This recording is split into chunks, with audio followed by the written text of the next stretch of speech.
Hey YouTube, it's Pastor Dwayne here. So today we are going to continue, see what I did there, our series here on Cessationist, the documentary that recently came out. Now, again, I'm the pastor of a Pentecostal church in Ontario, and I believe that the gifts of the Spirit continue to today. And so when I watched this documentary, of course, I took some issue with it. So now that I had the opportunity to give my initial reactions in my last video, and the trailer in the previous one, it's time to start taking a look at individual arguments in this documentary. So today specifically, we're going to take a look at the three epochs argument.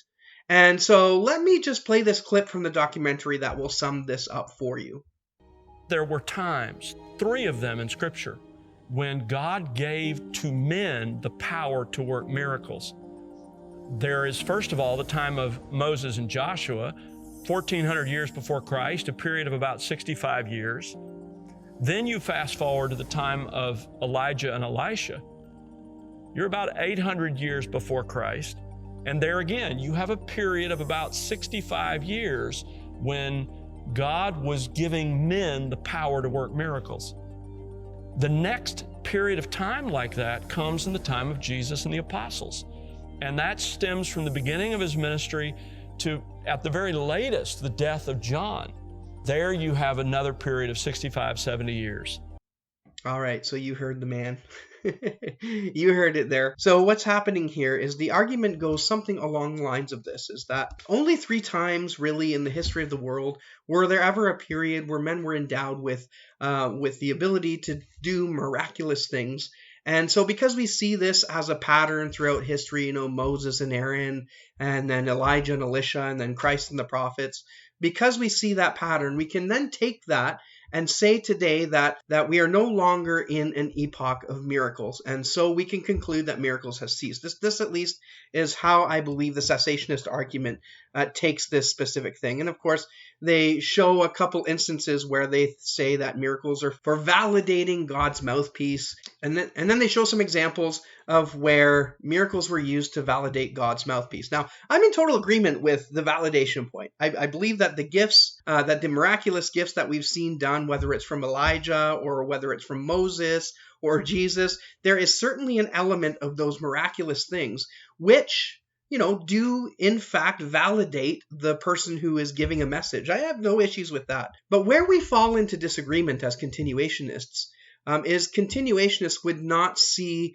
the gifts of miracles and working signs and wonders and things of that nature. We would not see that as being explicit to the events that are, that these 3 epochs tend to point to. There's some other problems too, we'll get into that. But I kind of want to do away with this idea that the gifts of miracles is specifically and only used for the purpose of validating God's mouthpiece.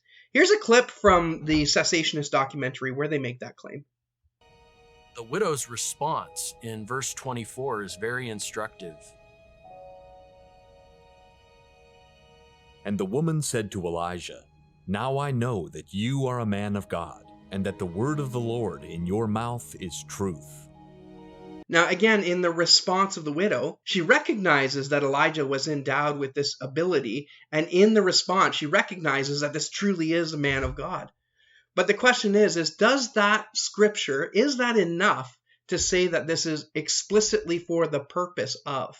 Right? Are these miracles explicitly for the purpose of? Or was it possible that one of the other purposes of this miracle was because God wanted to pour special favor upon the widow and see her child raised from the dead? It's difficult to see this passage as explicitly referencing the gift of miracles or signs and wonders as being only and solely for the purpose of validating the claims of whoever is doing the action. But now when we come back to that original discussion surrounding the 3 epochs, the so-called 3 epochs of miraculous workings in the history of the world, I want to point out two kind of inconsistencies in this argument off the outset. As a continuationist, we are often accused of taking descriptive passages in the book of Acts and then claiming a pattern and making them normative for the church. Now, obviously, that's a whole other discussion.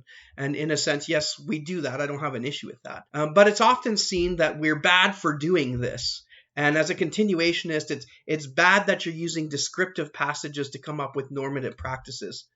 But you see, what's happening here is from the cessationist side, they're doing exactly the same thing, right? They're looking for descriptive passages, right? When we talk about Moses and Aaron, and when we talk about Elijah and Elisha and Christ and the prophets, right? They would claim that those are descriptive passages. And yet, when they see these, they come up with this normative practice of cessationists, that these are just simply patterns, and we are in a space in between these patterns. Now, the main issue that I have with this argument is that when you actually look through the scriptures, it doesn't bear that out. It doesn't bear that out consistently. It's not very consistent. Well, what do I mean? Well, if you take a look here, I found a link online that listed out all the miracles that we see in the Old Testament. Actually, both in the Old and the New, but obviously I focus more on the Old Testament here. But you can see that there are times throughout Israel's history where there were miracles performed by people outside of these so-called epic times, right?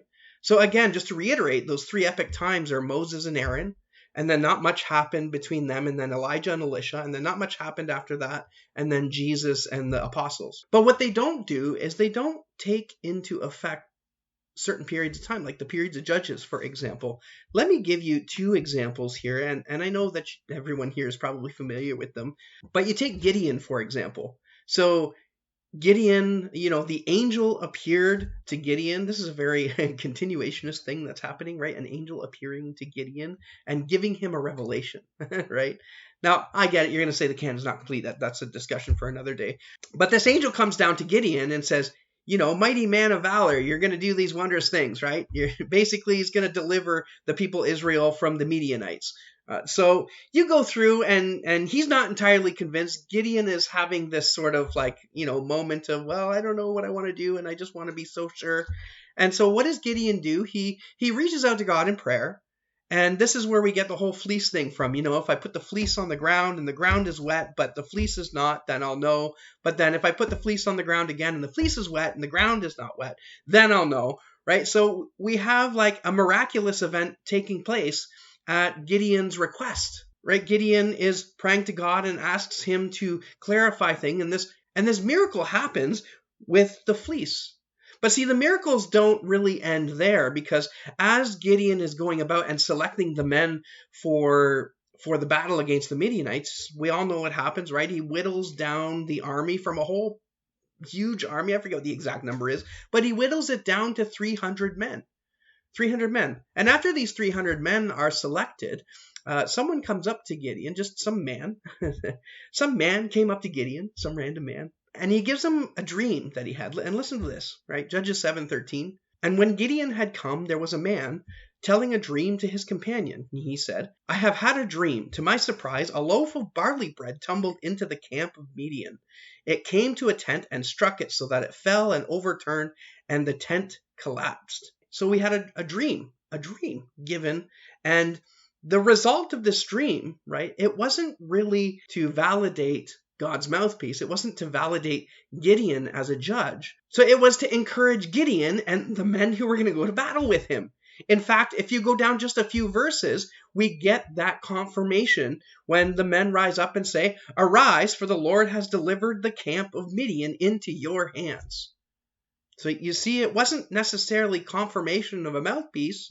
It was to encourage those who heard it that they were going to win the battle. Of course, we could also see the entire battle with 300 men as a rather miraculous thing happening as well. So that's Gideon. That's Gideon. But there's another judge that we see, right? We talk of Samson, right?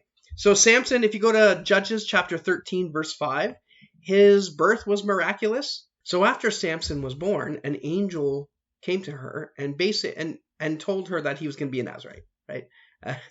Listen to this. In chapter 13, verse 5, the angel says, For behold, you shall conceive and bear a son, and no razor shall come upon his head. For the child shall be a Nazarite to God from the womb, and he shall begin to deliver Israel out of the hand of the Philistines. So Samson was going to be a tool of God used to deliver them out of the hands of the Philistines. Now, how did he do this? Well, he became a Nazarite. He grew his hair out as per the Nazarite vow. And God saw it proper to give Samson a supernatural strength. And that supernatural strength, to me, would appear to be miraculous. And so here you have Samson living out his entire life for the most part, right? Toward the end, it got a bit hairy. No, pun not intended.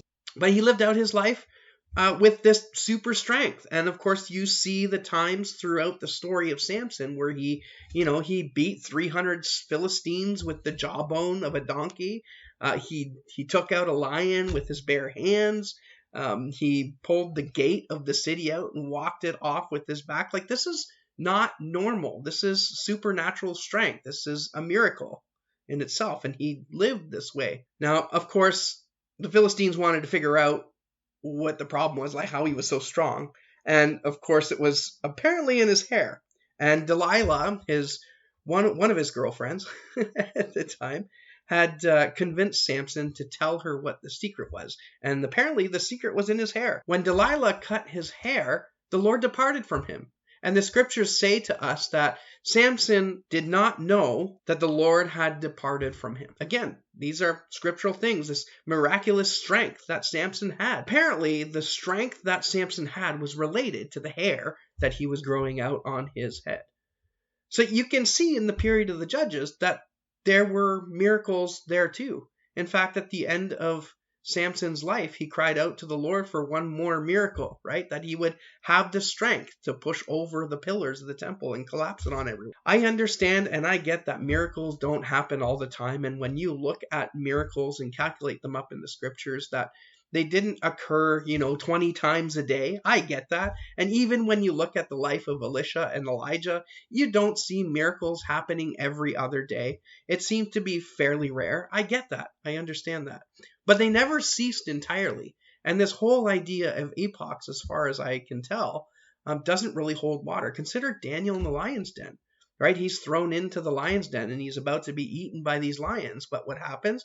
He made it out without even a scratch. Or being thrown into the fiery furnace with his friends. Again, these miracles happen outside of these three epochs that are explained in the documentary. So I want to point special attention to Samson, because Samson was not he was not a role model. Clearly, he was not a role model. He was involved with numerous women. In fact, it was a woman who got him in trouble, and it was his lust for other women that got him in trouble. Clearly, he was not an example. And yet God still used him in a miraculous way, I might add, to complete his will in delivering Israel from the Philistines. So when people like Justin Peters says this about people who claim to be continuationists, we're false prophets, liars, charlatans, and sexually immoral. That isn't really a valid argument for saying continuationism bad. Now, don't get me wrong. I'm not saying get out and go follow these people and listen to their false teachings and do everything that... I'm not saying that at all. All I'm saying is somebody else's moral failing does not necessarily mean that the gifts of the Spirit do not continue to today. We have to separate those two. Absolutely, we have to separate those two. And we'll talk a little bit more about that as we continue on in this discussion. So just to conclude here, right? God did perform miracles. God did even have people perform miracles in the periods between the so-called epochs that were listed in the documentary. Now, I think this is probably the biggest weakness of the cessationist claim, and it's this. As a continuationist, I can go to a specific passage in a verse that tell us, to desire the spiritual gifts or despise not prophesying. You can see the gifts of the Spirit operating in the book of Acts, in 1 Corinthians. There's other books in the New Testament which talk about prophecy and laying on of hands and things of that nature. I have positive passages to say continuationism is good. But when it comes to the cessationist argument, there is no positive passage. Instead, there's this sort of meandering way and trying to find back doors into the scriptures to see if they can fit the cessationist arguments like somewhere in there and then kind of like force it in with the...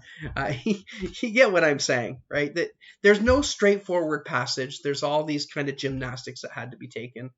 I mean, I'm a complementarian, right? And that's because I see those passages in I think it's 1 Timothy and 1 Corinthians. I see them as they are, right? I don't have to do any mental gymnastics, right? I just read them as they are. They point back to Genesis. It's not a cultural thing. Like if you just read it as it is, you get it. But the claim of the egalitarian, though, is that they typically wander around the passage and they do all these mental gymnastics and stuff. And I know that my brothers here, my cessationist brothers, most of them are complementarian as well. And your issue with them is that they go through all these hoops in order to make it say what the passage doesn't say. And to me, it seems like the cessation argument is doing the same thing. The Bible doesn't tell us that the gifts have ceased, but if we can find this pattern of, how the miracles maybe kind of fit into these three epochs, and then maybe those three epochs kind of fit in this way, and then perhaps, we're no longer in those epochs, and so we can say that cessationism is biblical. Again, those epochs don't stand. In the example of Samson and Gideon, right, the miracles were clearly meant to help and assist in delivering the children of Israel from the Midianites and the Philistines. Well, brothers and sisters, I hope you found this video helpful and edifying. Again, it's not my intention to tear down my brothers on the cessationist side of the discussion. I have a number of cessationist brothers that I love dearly in the Lord, and though we disagree on this, we agree on many other tenets that are more foundational to the faith. And we have some good discussions and things of that nature. But yeah, I just wanted to share why I disagreed with this position of the Cessationism documentary. If you found this rebuttal convincing, or maybe you didn't find it convincing at all and it's just a junk argument, go ahead and leave some comments below, and let's continue the conversation in the spirit of brotherly love. Anyway, brothers and sisters, until next time, we'll see you around.